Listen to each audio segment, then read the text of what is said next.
Estátua da Liberdade partiu. A viagem está muito tranquila. Vamos chegar logo. E não era essa a Estátua da Liberdade. É outra. Vamos tentar de novo. Estátua da Liberdade partiu. Parece que agora estamos indo na direção certa. Chegamos. Agora sim, vamos começar.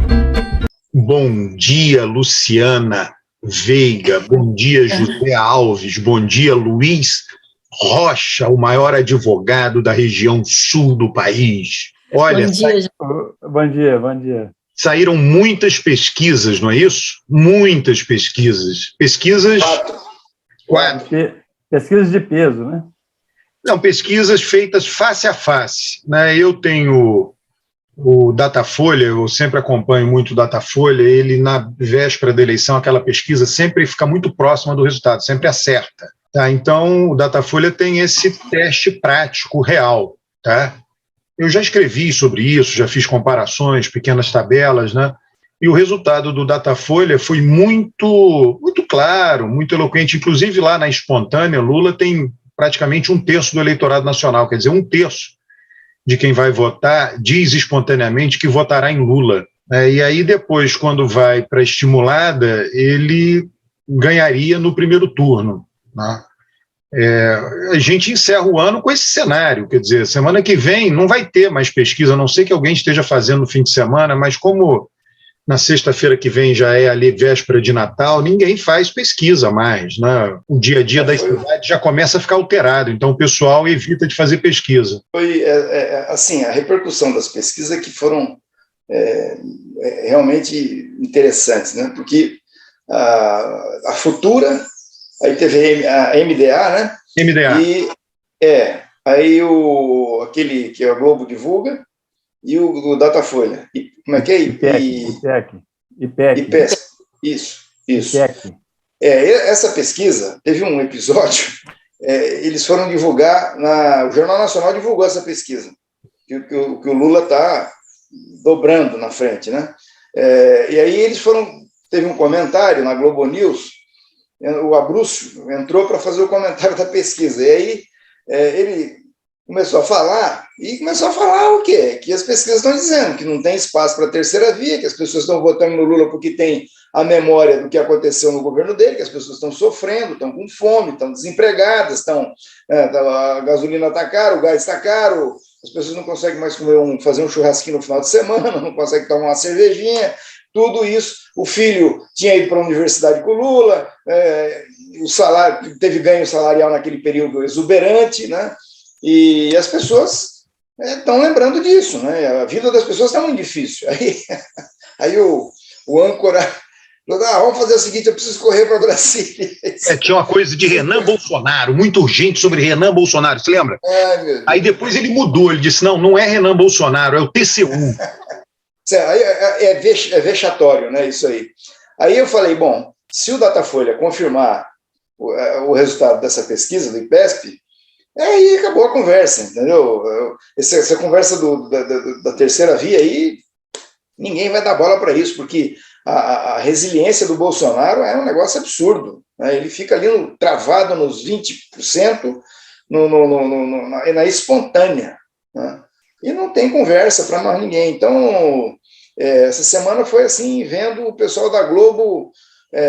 o pessoal, nem Lula nem Bolsonaro, bateu o desespero, porque eles estão vendo que a chegada do Moro não mudou nada, né? O Rocha, a Eliane Cantanhede falou na quinta-feira, né? Ela disse assim: Bolsonaro fica com 20 e poucos %, impedindo a onda da terceira via. Eu tuitei, né? Eu botei assim, eu gostei muito da expressão a onda da terceira via, só achei que ele errou numa coisa, deveria ser tsunami da terceira via. É uma marolinha. O Moro é uma marolinha. Então, eu acho que isso, o desempenho do Moro que chamou a atenção, né? Porque após o lançamento da campanha, logo após ele chega, cresce um pouco, mas esse crescimento, esse primeiro movimento não se sustenta, né? Depois de 2, 3 semanas. Então, acabou que ele acabou reduzindo um pouquinho, tudo bem que nós estamos falando de umas taxas muito pequenas de diferença, mas que mostra que não cresceu, não alavancou, não encorajou uma retirada de voto do Bolsonaro ou alguém que tivesse ali meio indeciso. Então, eu acho que essa coisa do não avançar do Moro foi o que chamou bastante a minha atenção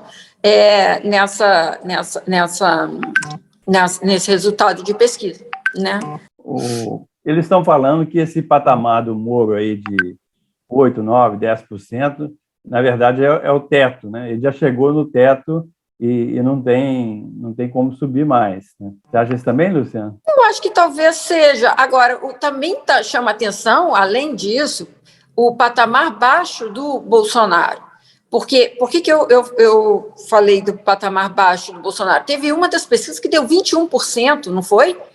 É um número muito pequeno. Por que eu falei isso quando você perguntou do Moro, o Eustáquio? Porque aí mostra o seguinte, também não tem muito mais do que sair desidratado do Bolsonaro, não. Então, assim,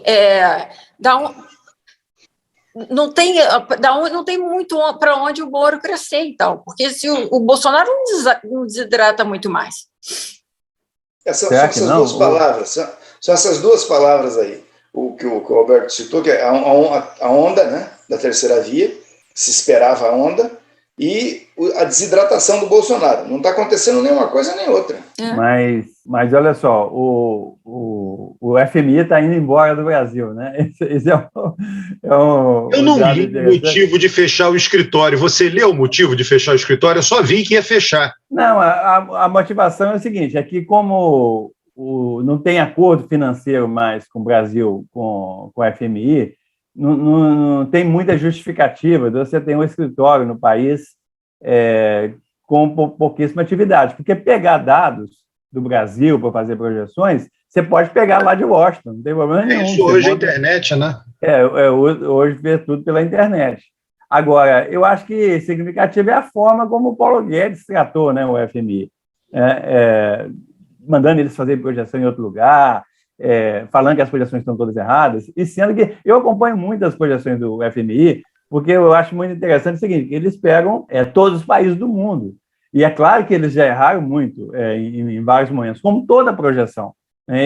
Não tem projeção que seja 100%, porque ela tem pressupostos, né? Se o pressuposto muda, a projeção muda. Por isso que o FMI faz o quê? Ele faz uma projeção em abril, atualiza em julho, depois atualiza em outubro, depois atualiza em janeiro, depois atualiza de novo em abril. Abril é a principal.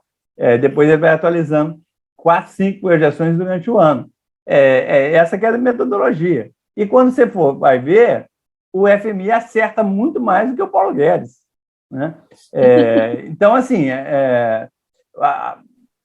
eu acho que o problema é a forma como o Paulo Guedes tratou, né? Dizendo que são irresponsáveis, que são errados, não sei o quê. É óbvio que o FMI tem erros, etc., mas mostra o grau de isolamento, né, desse governo, porque ele não consegue nem manter um escritório do FMI. O Eustáquio, teve gente que tuitou dizendo o seguinte, que Paulo Guedes conseguiu em pouquíssimo tempo o que o PSTU vem tentando desde 98. Não, também não é. Isso é brincadeira, né? Porque essa saída do escritório não muda nada. O Brasil continua no FMI, só que não vai ter o escritório. E eu acho que a forma... Isso podia ter saído tranquilamente, sem grande estardalhaço e tal. A forma que saiu foi muito ruim. É o seguinte, eles acho que tentou criar um fato político, né? Trabalhar com a simbologia dessa saída do FMI e tal. Se fosse o PSTU fazer isso, Rocha, o PSTU podia gritar vitória mesmo. Expulsamos o FMI. Agora, o Paulo Guedes, que é liberal, neoliberal, etc., fazer isso, as coisas estão tudo invertidas. Não, para você ver o grau de desorientação do governo, entendeu? Porque ele cria... Assim, qual é o problema do FMI? A questão do FMI já foi superada no governo Lula. O Lula pagou a dívida e não foi lá um grande feito, mas pagou por quê? Para não ficar tendo que prestar conta, não tendo intervenção do FMI. na vida do Brasil e tal, pagou e manteve o escritório, manteve a relação, porque é um instrumento necessário, né? Você nunca sabe quando você vai precisar. Agora o cara vai e faz um negócio desse e politiza, né? Faz desorientação que joga no isolamento, não do governo do Brasil. É isso que eu ia falar, eu acho que dá uma sensação de desimportância, né? Que vai perdendo importância, vai perdendo centralidade. Eu acho assim, para efeito simbólico, eu acho ruim. E não é só o isolamento, não é só a questão, são várias pequenas perdas de espaço do Brasil. Então dá um pouco essa sensação de que vai ganhando desimportância, sabe? Ganhando desimportância. Agora é o seguinte, vem cá, você de vez em quando não bate uma sensação em vocês, assim, de como é que foi que como é que elegeram esse estúpido na presidência da República? Estava pensando esses dias, terminou a ditadura, nós elegemos um velho político, né, que tinha sido primeiro-ministro no governo do Jango, que foi o Tancredo no colégio eleitoral. O Tancredo morreu, aí outro velho político conservador, como o Tancredo, o Sarney, assumiu a presidência. Aí, em 90, nós elegemos um político novo conservador, né, e foi cassado, a presidência caiu nas mãos de um político progressista mais velho também, da velha guarda. Aí elegeu o sociólogo, Fernando Henrique Cardoso, depois elegeu o metalúrgico, nós vamos fazer uma experimentação. Aí depois elegemos uma presidenta da República, que é uma mulher que era gestora do PAC e tal. Aí caçamos a gestora do PAC e assumiu um velho político conservador, aquela velhacaria. Muito elegante, muito gente boa, certo? Um lord inglês, mas é uma velhacaria. E aí deu um pico de febre e a gente elege um capitão tosco, um negócio assim, o sujeito não, se você entregar um carrinho de pipoca para ele não consegue fazer funcionar. Agora, o que eu concordo com tudo isso que você falou, Rocha. Agora, o que me assusta é o seguinte: os Estados Unidos elegeram o Trump, tem o risco do Trump voltar na próxima eleição, e o Chile vai ter uma eleição agora, em domingo, que pode estar elegendo um Bolsonaro lá no Chile. Isso é uma coisa realmente assustadora. Quer dizer, não é só o Brasil. Nós estamos caminhando para uma situação do mundo extremamente complicada. Não, e sabe o que é mais curioso dessa questão do Chile? É o seguinte, porque sempre que você estuda a democracia na América Latina, né, então tem assim, 3 países que sempre fizeram toda a diferença em termos de adesão à democracia, em termos de percepção de legitimidade da democracia na América Latina, que é o Uruguai, Chile e Costa Rica. É incrível que o Chile também está à beira de cair nessa armadilha, né? Agora, essa questão também que a gente está falando, dessa perda também de adesão à democracia e tudo mais, também isso é fruto da polarização, é fruto e consequência da polarização, né? Então, você tem uma polarização política muito grande, a questão da estabilidade da democracia vai para segundo plano, que foi o que aconteceu aqui também em relação ao Bolsonaro. Isso era uma coisa que me espantou muito em 2018, como as pessoas, de alguma maneira, passaram a não colocar isso como uma coisa central, e sim a escolha dos candidatos. O que eu acho incrível do Chile, né, é que lá, veja só, não estou dizendo que não vou dizer aqui que a nossa ditadura foi dita branda, não é isso, mas a ditadura deles foi muito feroz, né? Foi muito feroz, foi mais feroz do que a nossa. E aí o cara, né, fez campanha defendendo o Pinochet, é impressionante isso. Roberto, o pai desse cara era do Partido Nazista na Alemanha. Cara, é impressionante isso. O pai dele se filiou ao Partido Nazista na Alemanha. O cara é um horror, entendeu? Agora, eu não acredito, eu estou vendo as pesquisas lá e não acredito que vai acontecer isso. Parece que deu um surto de bom senso na juventude e os caras estão... Está pau a pau. Não, está pau a pau. Está pau a pau. Não, eu sei, mas está pau a pau, mas o cara estava ganhando a eleição no primeiro turno, quer dizer, houve uma reação, porque a diferença entre ele e o segundo colocado não foi pequena. Né? O cara tirou já a diferença. E agora, a viúva do Pinochet morreu ontem, né? Anteontem. Morreu essa semana. Caramba, olha, impressionante. Agora, veja, o que acontece, né, o que antecede, tá, um fenômeno desse, a gente viu no Brasil. É um governo muito ruim, entendeu? O governo do Pinheira, muito ruim o governo do Pinheira. E aí tiveram aquelas manifestações gigantes, né? O governo da Dilma e do Temer é um governo muito ruim, né? Todos os dois muito péssimos para a população. E aí você abre espaço para um aventureiro, entendeu? Eu entendo dessa maneira. As manifestações que antecederam lá, as manifestações, né, que antecederam aqui, né, uma manifestação contra todo o sistema. Inclusive, Rocha, a gente não pode aqui ignorar, né, que o candidato da esquerda no Chile é uma pessoa, o cara tem menos de 40 anos, acho que tem 35 anos, é um líder estudantil, como se fosse o Boulos jovem. Não tem partido, entendeu? É uma bagunça completa. Agora, no Chile não teve Lava Jato, né? Não teve Lava Jato. Não, mas teve aquelas manifestações, Rocha, na época eu me lembro que muita gente estimou quantas pessoas na rua, comparou com a população de Santiago, e disseram metade de Santiago foi para a rua, sei lá, tem lá as estimativas, está tudo na internet. Né? Então foram coisas muito avassaladoras, né?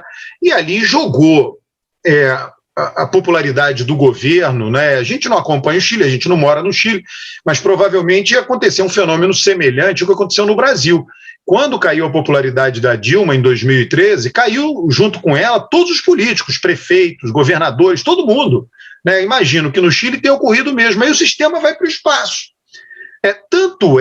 Olha a semelhança com o Brasil, porque na eleição presidencial do Chile, inclusive na eleição presidencial do Chile, os dois candidatos são totalmente, não é que eles sejam de fora do sistema, é claro que eles estavam na política, mas não pertencem a nenhum partido estabelecido. Porém, a eleição para a Câmara dos Deputados e para o Senado do Chile foi por dentro dos partidos. No Brasil, de uma maneira ou de outra, foi, né? Aumentou a fragmentação, o PSL apareceu com muita força na Câmara, mas tem uma maior rigidez da eleição para o Legislativo e uma fluidez gigante da eleição presidencial. Né? Então, eu acho que se assemelha o caso do Chile ao caso brasileiro. O Brasil ainda conseguiu torear, né? No Chile foi para o segundo turno 2 figuras de partidos mínimos. No Brasil não, foi só uma que foi Bolsonaro, Haddad do PT, partido estruturado. Então o Brasil ainda conseguiu dar...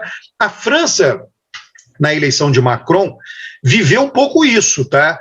Porque a eleição de Macron foi a primeira eleição francesa na qual nenhum nem outro estavam no segundo turno. Qual é nenhum nem outro? Os republicanos, tributários de Gaulle, os gaullistas, enfim, os republicanos e os socialistas. Foi a primeira eleição na França que não estava nenhum nem outro desde o pós-guerra. Então, alguns países viveram, o Brasil ainda escapou também desse desfecho francês ou do desfecho, digamos assim, chileno, tá? Agora, se o Chile uma coisa no exemplo do Brasil, ele não vai votar nesse maluco, né? Porque não vai governar. Vai ter que fazer como o Bolsonaro está fazendo aqui. Não tem base parlamentar, não tem base social, inclusive ele derreteu em pouco tempo, porque é um governo de destruição, de conflito, de agressão. Eu acho que vai ser muito semelhante a Bolsonaro, concordo contigo. Vai tentar fazer maluquice e não vai conseguir. Agora, sim, eu não tenho os dados do Chile na minha cabeça, depois eu vou até procurar sobre conservadorismo de costumes. Eu não tenho, eu tenho de adesão à democracia, tudo isso eu tenho, mas de agenda de costumes eu não tenho. Mas eu tenho uma vaga lembrança de algumas experiências assim no Chile. Eu me lembro, por exemplo, uma vez lendo o jornal, isso me impressionou muito, que o jornal era, no primeiro caderno, tinha uma parte que era a parte de política, entre política e internacional, era a coluna social, mas não era uma coluna social do tipo que nós temos aqui, que mescla, não, era aquela coluna social antiga, coisa do interior mesmo, sabe, de festa, de casamento, alguma coisa assim, ou seja, que apontava para um conservadorismo muito grande. Me lembro ainda de muitas revistas, isso muito recentemente, discutindo a inserção da mulher no mercado de trabalho, como se isso ainda fosse um tema a ser tratado. Não estamos falando de diferença de valores, de pagamento, não. que isso sim é a agenda de agora, mas deveria inserir ou não. E me lembro de um episódio também de uma pesquisadora que teve dificuldade de sair do Chile porque tinha filho pequeno e precisava pedir autorização à justiça para viajar tendo filho pequeno. Então, você tem um conservadorismo, assim, apenas, eu não estou com os dados, eu ainda não vi, mas eu tenho uma sensação que havia também, que há ali um conservadorismo ainda, se diz, né, um pouco do Chile, com um bloqueio da cordilheira e voltado para o Pacífico, um pouco isolado, e que isso acabaria fazendo com que ele fosse um pouco mais conservador e tudo. Então, eu tenho um pouco essa imagem também, que posso justificar também uma eleição, tal como aconteceu no Brasil, que tinha um conservadorismo que levou o Bolsonaro, né? Luciana, não sei se você acompanhou a Bachelet, porque o Chile tem uma coisa interessante, né? Você tem uma mulher que foi presidente, foi eleita 2 vezes, terminou o mandato, uma pessoa respeitada, que tem um cargo importante na ONU, né? Exatamente na área de direitos humanos e na área de direitos das mulheres. Então, assim, é uma expressão muito grande. Não sei se vocês viram que a Bachelet foi para o Chile agora essa semana e fez um vídeo apoiando o Boric, né, que ele chama. E isso gerou uma confusão danada, porque como ela é representante da ONU, ela apoiar um candidato interno, o candidato da direita lá utilizou isso aí como se fosse interferência internacional e caiu de pau em cima dela. Mas, enfim, vamos torcer para que o Chile não faça essa bobagem e não aconteça com o Chile o que está acontecendo com o Brasil. Olha aqui. Isso é passageiro, né? Mas a gente desviou muito das nossas pesquisas que a gente estava comentando, a nossa pesquisa, e paramos de comentar, o assunto derivou para outras coisas aqui. Então, vou voltar. Olha, tem uma questão para essas pesquisas, o quanto isso vai se alterar até a eleição. Eu acho que não vai se alterar. Não vai se alterar o quê? O quadro geral, né? Não é um número específico cravado. O quadro geral é o seguinte, de um franco favoritismo de Lula, em segundo lugar, Bolsonaro, e o terceiro lugar lá embaixo. Os dois são muito conhecidos, um é o presidente que está sentado na cadeira, o outro é o ex-presidente, ficou 8 anos, saiu bem avaliado. A coisa está cristalizada e a tendência é ficar assim em 2022. Eu estou levantando a bola, o que vocês acham disso? Eu quero te perguntar um negócio então, Alberto. Diga. É o seguinte, esses negócios de tabu, né? Igual tem tabu no futebol, né? Não sei o que. Mas no processo eleitoral do Brasil, todo presidente que foi candidato à reeleição ganhou, né? Inclusive a Dilma, Lula, todo mundo, né? E nunca o PT ganhou no primeiro turno, né? Então, eu estou colocando assim, só de provocação, né? Essa perspectiva do Lula ganhar no primeiro turno e o presidente perder já no primeiro turno e nem para o segundo turno, isso vai ser uma novidade na política dos últimos 30 anos do Brasil. O que você acha disso? Eustáquio, quando você me pergunta, me ocorre, Bolsonaro é uma grande novidade, né? Verdade. Até esses tabus aí estão caindo. Bolsonaro é uma quebra de tabu. Você vê que hoje, cara, ele continua defendendo, continua atacando as vacinas. Acabou de falar contra vacinas de criança. Isso deveria virar uma peça publicitária agora, dizendo ao Bolsonaro que quer que as crianças morram. Cara, então, uma eleição excepcional, que deu um resultado excepcional, com uma figura, elegendo uma figura excepcionalmente ruim, excepcionalmente despreparada. Olha, cara, nós 4 aqui não fazemos política, não temos experiência em administração pública. Mas eu acho que se nós tivéssemos sido eleitos, se a gente tivesse no lugar de Bolsonaro, a gente estaria melhor do que ele. Entendeu? Roberto, basta se ele começasse, muito do que ele perdeu foi da atitude dele em relação à pandemia, né? Dessa atitude negacionista, dessa atitude pouco afeita à compaixão e tudo mais, e ele insiste, ele não para, ele está com essa vacinação do jeito que está uma vacinação que está positiva, que ele poderia desfrutar alguma coisa disso. Tudo bem que grande parte lembraria do que ele fez, mas poderia tentar voltar com algum voto que foi dado a ele, que foi agora está direcionado a outra pessoa e tudo. Não, mas ele insiste nessa questão. Ou seja, ele faz uma política pública que, ao final, acabou, depois de muitas mortes, o que não vai apagar, não vai acontecer de apagar o que aconteceu, mas ele insiste com o mesmo discurso que está deixando ele para baixo, e você está vendo que 21% é muito pouco, 21% você não vai a lugar nenhum com 20%, e mais. Outro, a gente está falando dos números que mais chamam a atenção, e aí eu já vou respondendo o que você está perguntando. 60% de rejeição. Esse é o número mais importante que eu acho dessa pesquisa, 60% de rejeição. É esse 60% que está caindo no voto do Lula, que, por sua vez, já agora tem o centro. Então, assim, eu também acho que se não acontecer uma coisa muito diferente, se não acontecer algo muito que fora do padrão, se a gente caminhar daqui como estamos, possivelmente o Lula vai ganhar no primeiro turno. E aí, Eustáquio, eu tenho pensado muito nisso também, né? Fico imaginando, caso socorro, o estado de graça do Lula, porque ele não venceu nenhuma vez em primeiro turno, e aí ele venceria agora a primeira vez em segundo turno. Isso deve dar uma alegria muito grande para ele.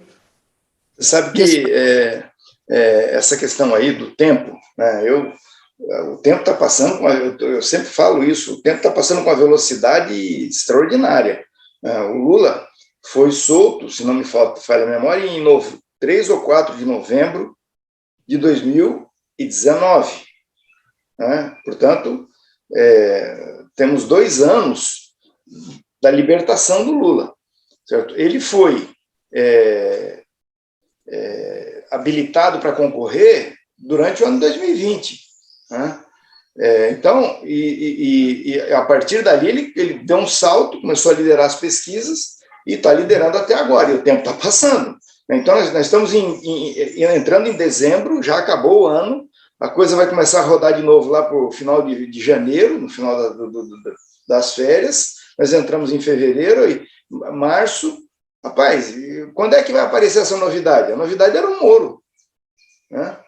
A novidade era o Moro, apareceu e até agora, aparentemente, não está rodando nada, porque essas pesquisas que às quais nós estamos nos referindo também estão dizendo que o tema da corrupção é um tema periférico agora na eleição. Ele foi central em 2018 e passa a ser periférico agora. Quer dizer, menos de 10% da população está interessada nisso. Né? Hoje tem os analistas aí da Folha de São Paulo, né, da Globo. Hoje até fiz uma provocação para o Hélio Schwartzman, que ele escreveu um artigo dizendo exatamente o que eu estou falando aqui, mas isso o Lula fala desde que ele chegou preso em Curitiba. Esse troço não vai dar certo, esse teto de gastos é um absurdo, é uma loucura, isso não vai funcionar, o Temer não vai conseguir concorrer à reeleição, e de fato não conseguiu. Ele achava que se ele tivesse condição de concorrer, ele ganharia a eleição, não deixaram ele concorrer, o Bolsonaro ganhou, e ele, desde o começo ele falou assim, esse é um governo que não tem projeto. O que acontece com um governo que não tem projeto? Nada, certo? É isso aí que nós estamos vendo, não tem rumo. Você podia falar mal do PT, da política econômica do PT, dos programas, você podia falar o que você quisesse, mas tinha um rumo, tinha um sentido, havia um projeto de país. Né? E você olha para esse troço aí, uma biruta de aeroporto, bate o vento, muda. Eu sei que você quer falar, Eustáquio, deixa eu só adicionar uma coisa muito rápida, que ainda está nessa resposta ao Eustáquio, uma coisa excepcional pode acontecer, porque o presidente excepcional que nós temos. O Rocha falou que não tem projeto, eu diria mais, Rocha, eu adicionaria isso, o Bolsonaro não trabalha. Ele não trabalha. É um vagabundo completo. E eu acho que isso a população percebe. Eu quero que aconteça isso na economia. Ele diz, ministro, faz aí o que você quiser fazer. É assim, é nesse estilo. Eu acho que a população percebe.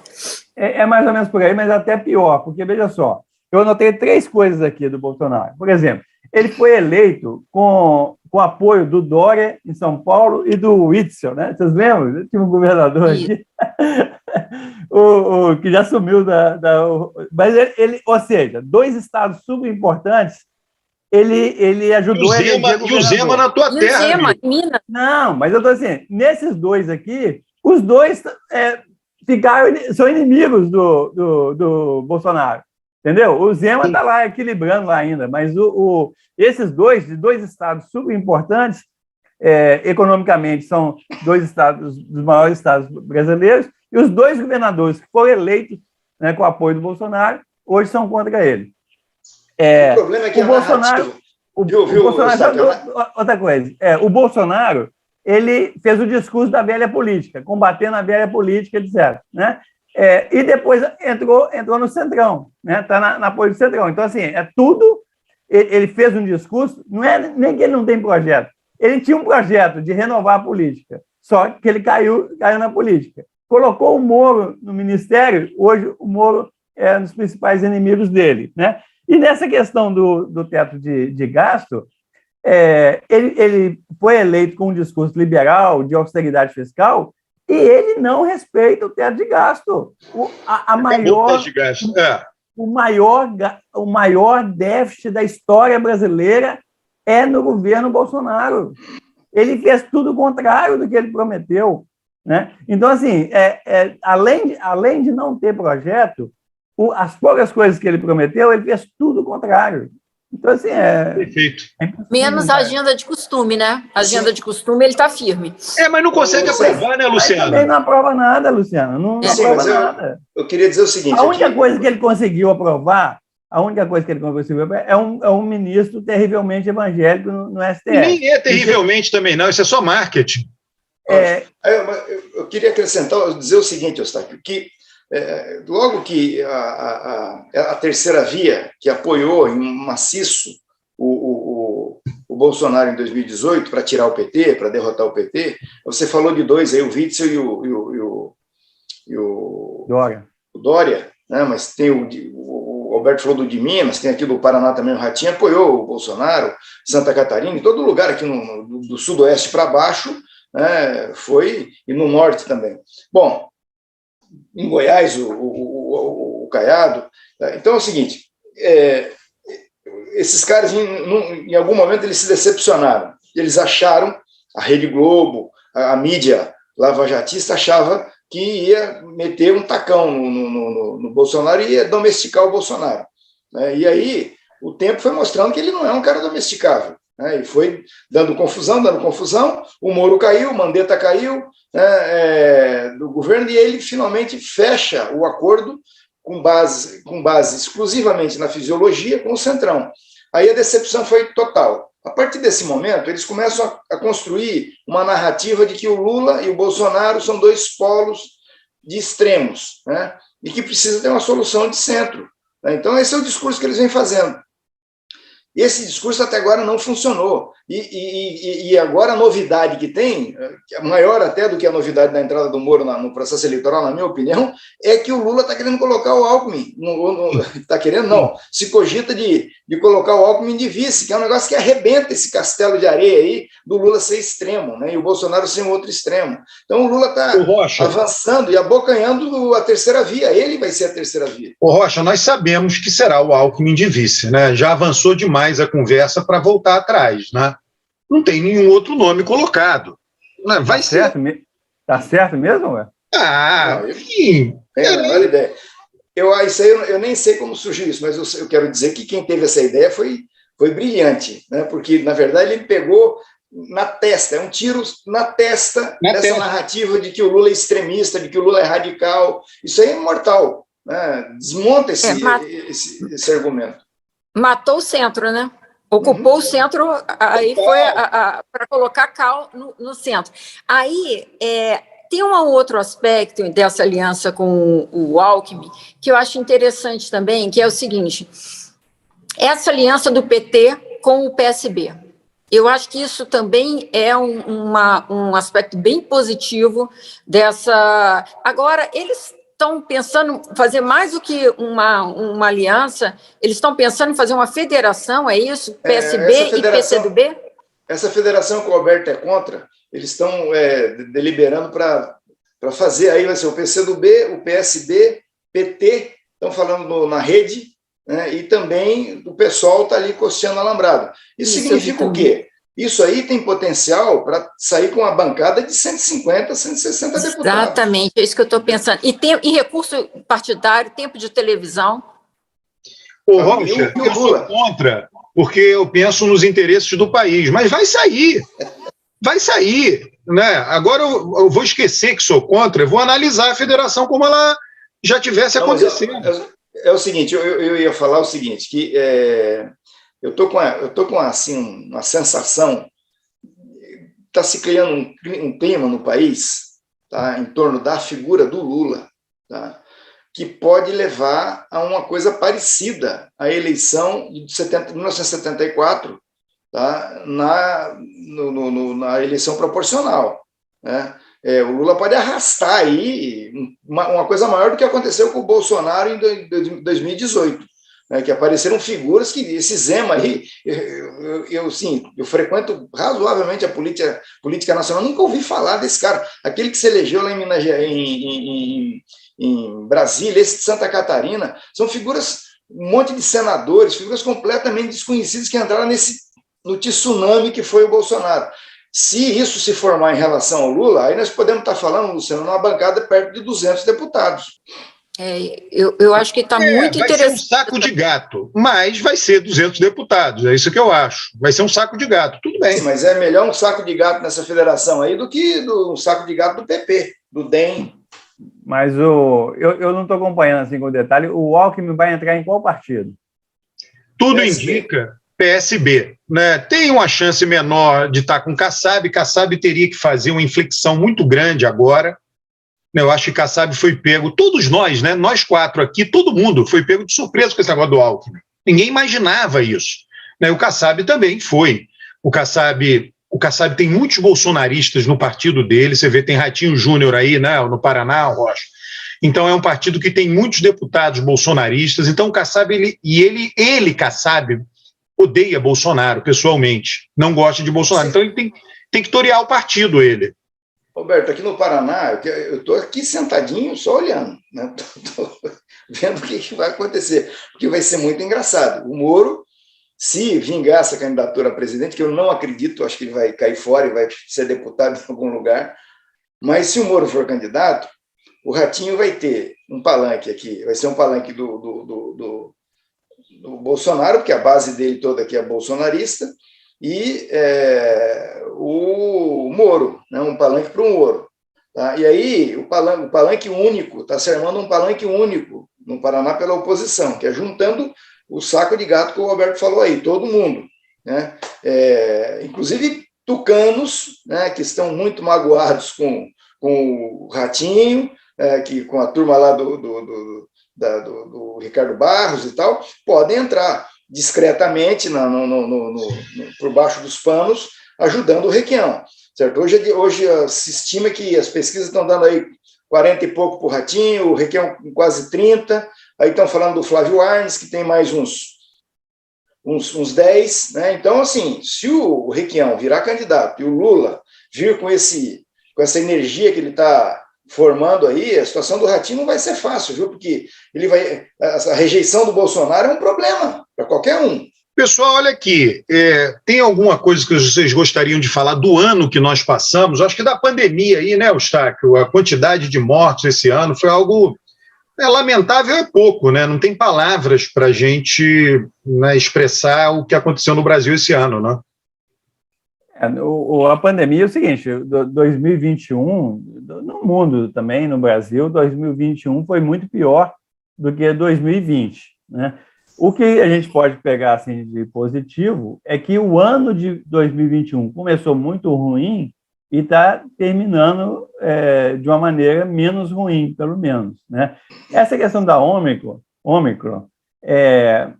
isso aí, realmente, assim, eu estou muito curioso para saber, porque é o seguinte, o que está acontecendo? A Ômicron, por exemplo, na África do Sul, onde que ela é majoritária há bastante tempo, né? Explodiu o número de casos, né? Essa quarta onda da África do Sul de casos é muito maior do que as outras 3 ondas anteriores, mas o número de mortes é muito menor. o número de casos está aumentando, alguns aumentando mais do que outros, mas o número de mortes e de internações, né, não tá subindo muito, né? E aí tem uma discussão que é o seguinte, quer dizer, com o avanço da vacinação e com a quantidade de pessoas que já foram infectadas, gripe fora de hora, né? Porque gripe, geralmente, ela acontece no inverno, né? No período de... Então, assim, a perspectiva é que, assim, quer dizer, o ano 2021, em termos da pandemia, em termos de mortes, foi pior do que 2020, mas tem indicações, né, que 2022 vai ser melhor. Então, aguardamos aí para ver. O grande problema nosso em 2021, que se deveu a Bolsonaro, claro, foi atrasar a vacinação, né? Bolsonaro utilizou o que os políticos tradicionalmente fazem, né? Quando eles sabem que uma decisão é inevitável, ele sabia que haveria vacinação no Brasil, já que ele vai perder, ele tenta atrasar a derrota. E ele conseguiu atrasar um bocado, né? Então isso aí custou milhares de vidas. Acho que o ano 2021 pode entrar para a história como o ano da pandemia da burrice. É impressionante. O que fizeram na questão do Covid é indescritível, né? Como é que você vai falar disso aí, que esse governo fez, Bolsonaro, uma loucura completa, uma coisa assim, se uma pessoa vir de Marte e cair no Brasil, você contar para ela o que aconteceu, ela não vai acreditar. Né? A questão da destruição da natureza, né, em larga escala, troço planejado, urdido dentro do gabinete do presidente, aquele negócio de passar a boiada, certo? A destruição de empregos, né, a destruição dos programas sociais, completa, desmontando tudo. O cara, ele desativou o INCRA, né? Assim, a pandemia, o ano da pandemia da burrice. Eu acho que o Covid perde para a burrice.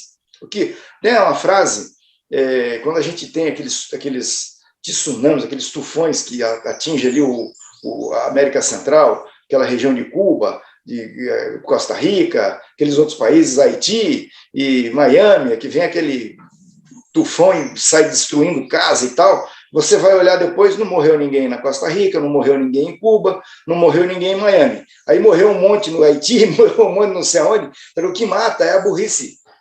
Rocha, só para contrastar isso que você falou, né? Você falou da burrice no Brasil. Se o mesmo marciano caiu no Brasil, agora se outro marciano caísse no Vietnã, aí veria que é uma inteligência tremenda lá. No Vietnã, o primeiro-ministro... Ou no Butão. Não, mas no Vietnã o primeiro-ministro tem doutorado e o vice-primeiro-ministro tem doutorado, sei lá, o presidente. Tem um partido só que impõe as regras, eles valorizam a ciência e o número de mortes, né, a taxa de mortalidade do Vietnã foi mínima. Roberto, quando você começa a Luciana, eu não falei nada, hein? Mestre nisso. A Luciana é mestre nisso. Você vê o que o fim de ano faz com as pessoas, hein, Eustáquio? Quando você estuda os clássicos de democracia aí, eles vão dizer que a democracia tem que dar casa para as pessoas, tem que dar educação, universidade, escola, moradia, né, acessibilidade, transporte bom. Né? Democracia é isso, né? E ela está sendo atacada no mundo inteiro muito porque ela está falhando exatamente nisso, né? Aí hoje eu vi no Twitter uma provocação do sujeito lá dizendo, olha, a Romênia, a Bulgária, a República Tcheca, aqueles países ali da cortina de ferro, né, são em termos de percentual, são os países onde as pessoas têm um maior número de proprietários da sua moradia do planeta. Né? Na China, no Vietnã, tá? Então é o seguinte... onde não tinha democracia, os caras deram moradia para as pessoas, deram educação. Então, por isso que o presidente do Vietnã é pós-doutor, entendeu? Rocha, o que é o mais impressionante na minha fala sobre o Vietnã foi a fisionomia do Eustáquio. Ele não mexeu um músculo facial, não mexeu um músculo da face. Eu pensei assim, ele vai meter o pau, né? Não, o cara só elogiou hoje, né? Então, fiquei assustado. Ele usou aquele princípio da diplomacia chinesa, que não tem alteração de face. Você estava falando, ele ficou absolutamente... Rapaz, impressionante a forma. Eu fiquei assim, aonde que eu vou, aonde que vai me bater? Aonde que vai me bater? Aí o cara só elogiou. Aí veio com carinho, né? Veio com carinho, eu levei um susto. Não, mas Então, a burrice de um lado, que tem um paper de uns pesquisadores que eles mostraram que na primeira onda da Covid teve uma diferença muito grande da adesão às regras da ciência entre os países governados por pessoas com doutorado versus os países governados por pessoas sem doutorado. Né? E aí, em seguida, depois que a OMS começou a definir, né, declarou pandemia e disse quais eram os caminhos científicos, aí se anulou essa diferença entre doutorado e não doutorado, porque todo mundo aderiu ao que a OMS recomendava, menos o Brasil. Né, porque aí é o antidoutorado, o Brasil é o antidoutorado. Né, você tem um... Essa semana perguntaram para o Bolsonaro qual o último livro que ele leu, aí ele falou que tinha 3 anos que ele não lia e que não lembrava também qual que é o livro que ele leu há 3 anos atrás. Então, Bolsonaro é aquele cara que passa o dia inteiro no bar, né, com os amigos aposentados no subúrbio do Rio, né? Pega lá aquele bandidinho e manda matar, pega aí, porque essa figura existe no Rio de Janeiro, só que foi eleita presidente da República. Né? Alguém resumiu. Alguém disse que o Bolsonaro é o tiozão do churrasco. Né? Essa figura existe, só que essa figura se tornou presidente. Entendeu? É isso. Eu queria destacar só o papel da CPI da Covid-19. Eu acho que foi muito importante para clarear muita coisa para a gente, tornar pública muita coisa que a gente não sabia, responsabilizar melhor o presidente. Então, assim, eu destacaria a CPI. Eu acho que foi muito bom. A vacina também foi muito bom. Então, assim, tiveram vários aspectos e vou muito na linha também do Rocha no seguinte sentido: outras coisas ficaram para trás e não foi passado a limpo, como a questão ambiental, como a questão das minorias indígenas, quanto a questão da ciência, do investimento na educação, na ciência. Isso não se passou a régua, não se passou, não teve a visibilidade que a CPI da Covid teve, mas pelo menos a CPI da Covid a gente trouxe um pouco de luz, o que foi essa escuridão desse ano com o Bolsonaro. Mas eu quero lembrar um acerto da Luciana, que lá atrás, eu não esqueço disso, ela fala, quando começa a questão da pandemia, aqui, por exemplo, tínhamos uma aposta. Na hora que chegasse a 500 mortos por mês, o Bolsonaro caía. Aí ele não caiu. Aí chegou em 1.000 mortos por mês, ele não caiu. Aí foi 1.500, 2.000, 3.000, quase 4.000, ele não caiu. Todo mundo perdeu a aposta, né? Mas a Luciana dizia o seguinte, que teria um ponto importante, que seria a questão da responsabilização. De quem é a culpa. Na hora que a população começasse a operar com essa lógica e responsabilizar o Bolsonaro, seria fatal. E, de fato, foi. A rejeição dele hoje está nesse patamar, não é à toa, porque a população responsabiliza ele. Eu queria só reforçar um negócio que o Rocha falou de meio ambiente, que eu acho muito oportuno, e só para lembrar, esses tornados que tiveram lá nos Estados Unidos, que é o tornado também totalmente fora de época. Né? Porque é no inverno, quase, e o tornado acontece em período mais quente, e essas chuvas que tiveram na Bahia e Minas Gerais, né? Que é impressionante. Fora de época. Na Bahia foi fora de época. Pois é. E o Bolsonaro foi lá visitar, fazer política e não mandou dinheiro, né? Então é uma coisa... Vocês se deram conta que na Bahia não atingiu só populações pobres? Porque normalmente esse tipo de coisa pega quem está na beira do rio, né? Desce a tromba d'água lá e desgraça a vida de quem já está com a vida desgraçada. Dessa vez, os resorts sofreram. Né? Sim. Pessoal, acho que é isso, né? Não, eu tô guardando aqui o seguinte, hoje você vai levar um susto. Eu vou fechar a coisa mais importante que aconteceu em 2021 e a coisa mais positiva que aconteceu em 2021. Cancelaram a Missa do Galo em Curitiba. Ele trouxe a música. O ano do Galo. Cadê a música, Roberto? Cadê a música do Galo aí? Um ano especial. Depois de 50 anos, você vê que as coisas podem mudar, né? Depois de 50 anos, um time pode... O mundo melhora. Melhorar o mundo, tá vendo?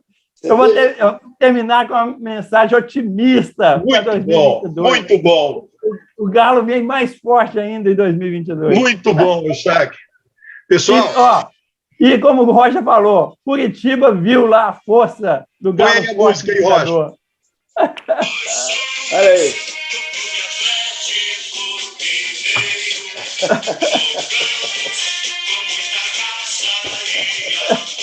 Um abraço. Tchau, gente. Yeah.